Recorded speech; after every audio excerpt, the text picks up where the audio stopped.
Hello, welcome to Trupti's kitchen. ಇವತ್ತಿನ recipe ಬಂದು kachori. So ಅದನ್ನ ಹೇಗೆ ಮಾಡೋದು ಅಂತ ನೋಡ್ಕೊಂಡು ಬರೋಣ ಬನ್ನಿ. ಸೊ ನಾನು ಫಸ್ಟ್ ಇಲ್ಲಿ 2 ಕಪ್ಪಷ್ಟು ಮೈದಾ ಹಿಟ್ಟು ತೊಗೊಂಡಿದ್ದೀನಿ. ಹಾಗೆ ಎಣ್ಣೆ, ಉಪ್ಪು, ಕಾಳು.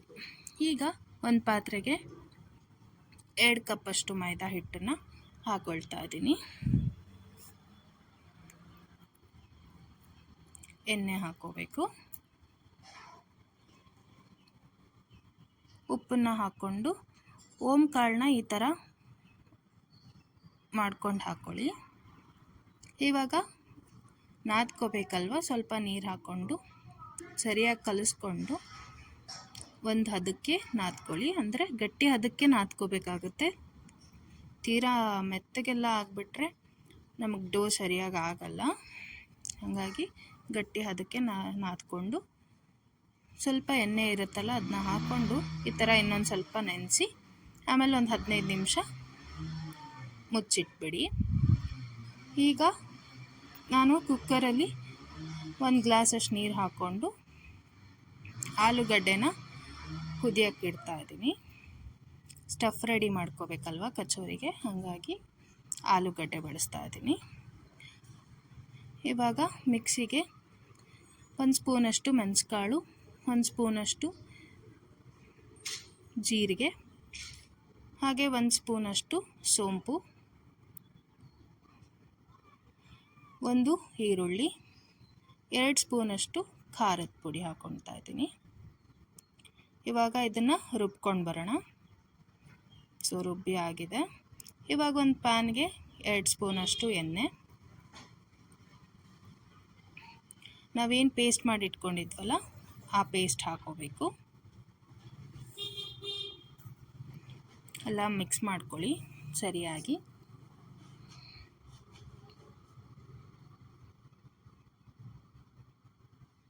ಎಣ್ಣೆ ಮತ್ತು ಪೇಸ್ಟ್ ಎಲ್ಲ ಸರಿಯಾಗಿ ಮಿಕ್ಸ್ ಆಗಬೇಕು. ಇವಾಗ ಇದಕ್ಕೆ 2 ಸ್ಪೂನಷ್ಟು ಕಡಲೆ ಹಿಟ್ಟನ್ನ ಸೇರಿಸ್ಬೇಕು.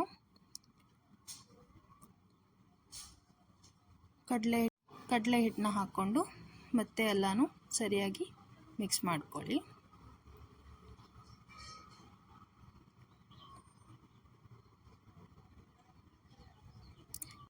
ಇವಾಗ ಇದಕ್ಕೆ ನಾವಾಗಲೇ ಏನು ಆಲೂಗಡ್ಡೆನ ಕುದಿಸಿ ಇಟ್ಕೊಂಡಿದ್ವಲ್ಲ, ಬಾಯ್ಲ್ ಮಾಡಿ ಇಟ್ಕೊಂಡಿದ್ವಲ್ಲ, ಅದನ್ನು ಈ ಥರ ಸ್ಮ್ಯಾಶ್ ಮಾಡಿ ಹಾಕೋಬೇಕಾಗುತ್ತೆ. ಈ ಥರ ಸ್ಮ್ಯಾಶ್ ಮಾಡಿ ಹಾಕ್ಕೊಂಡು ಮತ್ತೆ ಮಿಕ್ಸ್ ಮಾಡ್ಕೊಳ್ಳಿ. ಆಮೇಲೆ ಸ್ವಲ್ಪ ಉಪ್ಪು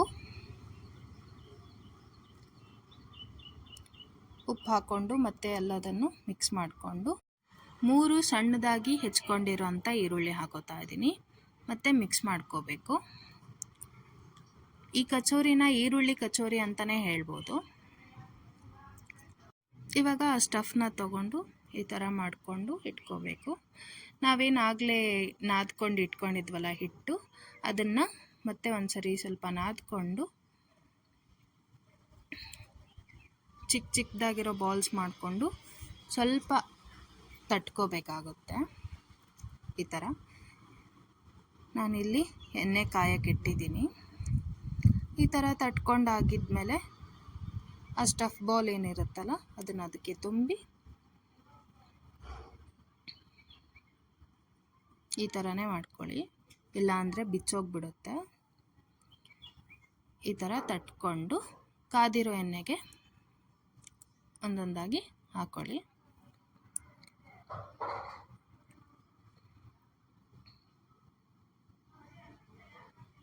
ನೀವು ನೋಡ್ತಾ ಇರ್ಬೋದು ಯಾವ ಥರ ಮಾಡ್ಕೋಬೇಕು ಅದನ್ನ ಅಂತ. ಇಲ್ಲಿ ನಾನು ಫಸ್ಟ್ ಈ ಶೇಪಿಗೆ ಮಾಡಿಕೊಂಡು ಆಮೇಲೆ ಆ ಸ್ಟಫ್ ಏನಿರುತ್ತಲ್ಲ ಅದನ್ನು ಆಲ್ರೆಡಿ ನಾವು ಬಾಲ್ ಸೈಜ್ ಅಥವಾ ಬಾಲ್ ಶೇಪಲ್ಲಿ ಮಾಡಿಟ್ಕೊಂಡಿರ್ತೀವಲ್ವ, ಅದನ್ನು ಇದಕ್ಕೆ ತುಂಬ್ಕೋಬೇಕಾಗುತ್ತೆ.